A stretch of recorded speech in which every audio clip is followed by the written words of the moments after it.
Point और आप देख रहे हैं न्यूज़ शो रामीन सैयद के साथ।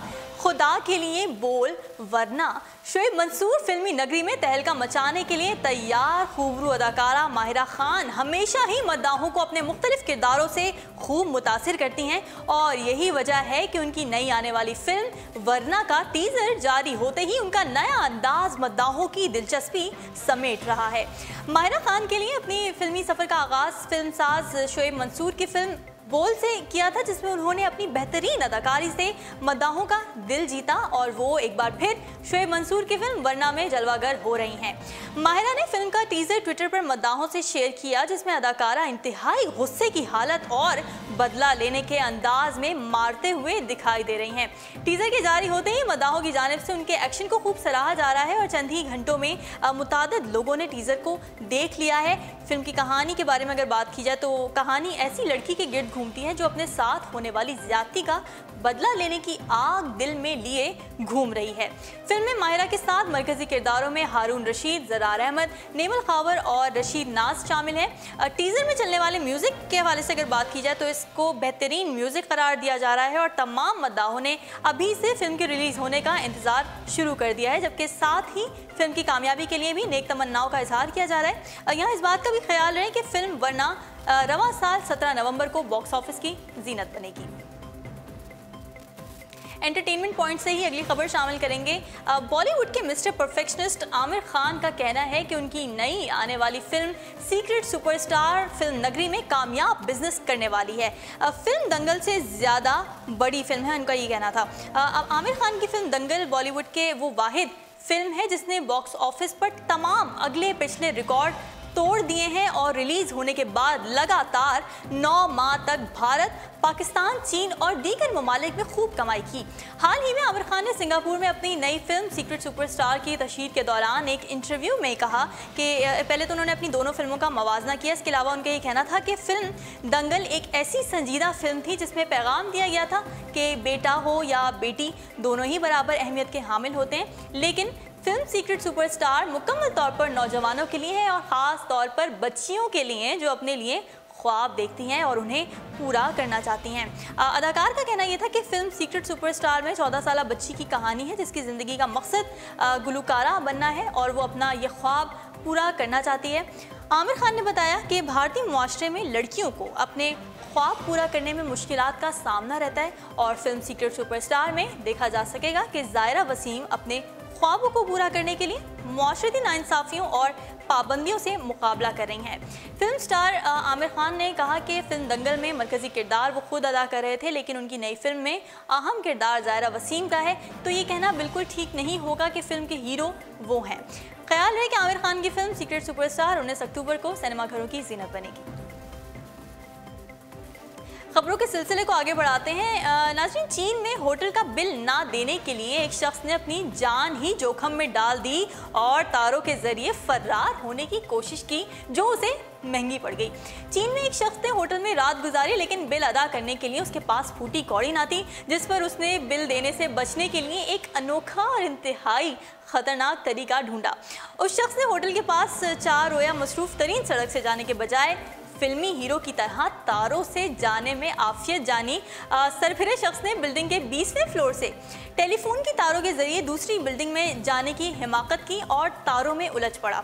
अपने आप को सर्कसमैन समझने वाला ये शख्स ज़मीन से 200 फीट बुलंदी पर मौजूद तारों पर चलने की कोशिश कर रहा था, लेकिन बीच के तारों में ही फंस गया और तारों के दरमियान लटकता रहा, जबकि उसके करीब ही हाई वोल्टेज तार भी मौजूद थे जो इसके जान भी ले सकते थे।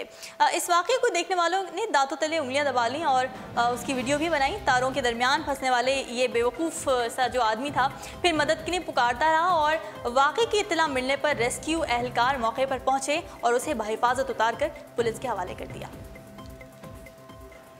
अच्छा, चीन से बड़ी दिलचस्प खबर मेरे पास मौजूद है। चीन का सुर्ख साहिल सबकी तवज्जो समेटने लगा है। दिलकश मनाजिर देखने के लिए दुनिया भर से सयाहों की बड़ी तादाद रुख करने लगी है। जैसे कि आप अपनी स्क्रीन पर भी देख सकते हैं कितने दिलकश मनाजिर नज़र आ रहे हैं। चीन में साहिल सुर्ख हो गया। सुर्ख रंग ने साहिल की खूबसूरती को 4 चांद लगा दिए हैं। ऐसा साहिल जहाँ शुमाल मशरक़ी चीन के शहर पंजिन में वाक़ ये साहिल सुर्ख पौधों की वजह से इंतहाई दिलकश मंजर पेश करता है।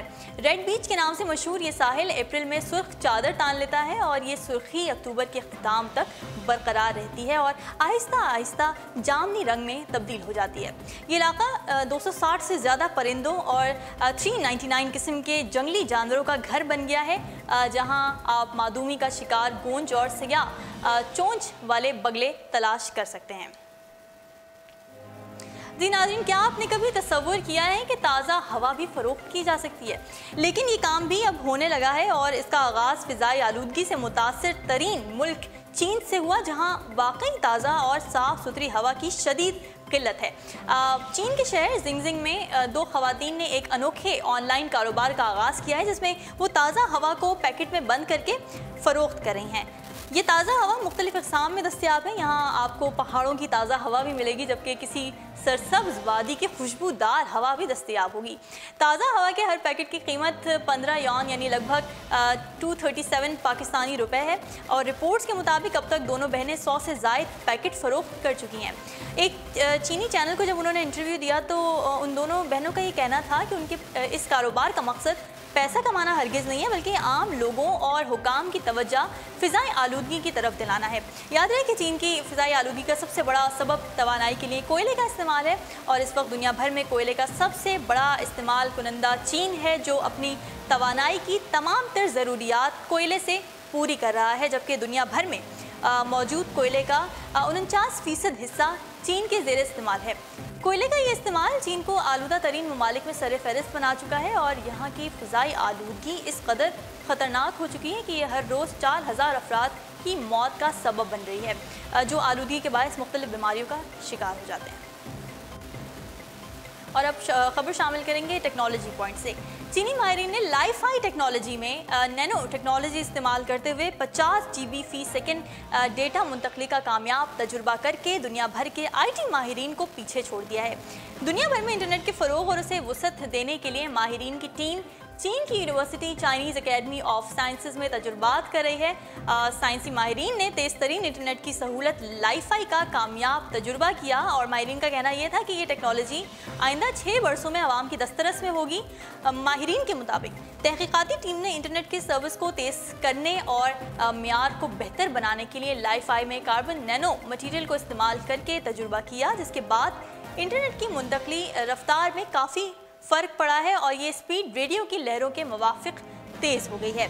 चाइनीज़ एकेडमी ऑफ साइंस में होने वाले तहकीक में दुनिया भर के माहिरीन हिस्सा ले रहे हैं और मुहक्किकारों का ये कहना है कि नायाब ज़मीनी मटीरियल यूरिया वगैरह को इस दौरान इस्तेमाल किया गया, जिसके ज़रिए FC डिज़ाइनर से इंटरनेट की रफ्तार को बरकरार रखने में काफ़ी मदद मिली और रफ्तार वाईफाई के मुकाबले में कई गुना बढ़ गई, क्योंकि लाईफाई में डेटा की मुंतकली के लिए LED बल्ब का इस्तेमाल किया जाता है। माहिरीन के मुताबिक लाइफाई टेक्नोलॉजी के इस मौजूदा पोजीशन से एक बेहतरीन रेजोल्यूशन पर मबनी ब्लू रे या 4K रेजोल्यूशन पर मबनी फिल्म 1 सेकंड से भी कम वक्त में डाउनलोड हो सकेगी, यानी पलक झपकते ही। क़बल अज़ीं रोशनी से चलने वाले लाइफाई नामी टेक्नोलॉजी 2013 में मुतारिफ करवाई गई थी, लेकिन इसको बेहतरीन बनाने के लिए माहिरीन मुसलसल तजुर्बात कर रहे हैं और बरतानी माहिरीन लाइफाई के 40 GB फी सेकंड स्पीड का तजुर्बा भी कर चुके हैं। ताहम अब चीनी माहिरीन ने नया तजुर्बा करके सबको पीछे छोड़ दिया है। यहाँ इस बात का ध्यान रहे कि इंटरनेट की वुसअत देने के लिए माहिरीन वाईफाई से ज़्यादा जदीद टेक्नोलॉजी मुतारिफ करवा रहे हैं और माहिरीन का कहना यह है कि लाइफाई इंटरनेट की स्पीड 50 GB फी सेकंड होगी। उर्दू पॉइंट्स अब तक के लिए इतना ही। मज़ीद खबरों और अपडेट्स के लिए आप विजिट करते रहिए हमारी वेबसाइट www.urdupoint.com। फिलहाल रामीन सैयद को दीजिए इजाज़त। अल्लाह हाफ़िज़।